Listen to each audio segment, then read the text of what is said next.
Pero mga kutsero, ang sinasabi niya ganito. Yung distab daw, manggagaling sa mga tao sa loob. Meron daw mga tao sa loob, nagugustuhin siyang tanggalin. Alam niyo mga kutsero, parang may katotohanan din naman. Sino ba yung mga nasa loob? Si Sarah. So may slight namang truth doon. Nasa loob din naman si Sarah eh. So malamang sa malamang may katotohanan din niya. Ang pinapatungkulan niya dito, syempre, yung pinsan, si Martin Romualdez. Bakit? Eh kasi, wala, galit siya dun eh.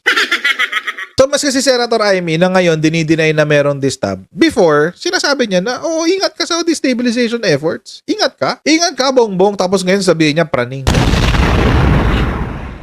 Obvious naman eh. Parang lakas nga maka-gaslight eh. Di ba sabi ni Digong, hindi kami opposition, ganyan. Pero kahapon, kung ano-ano na naman sumusuka sa bibig ni Digong, kung ano-ano na naman pinagsasabi niya.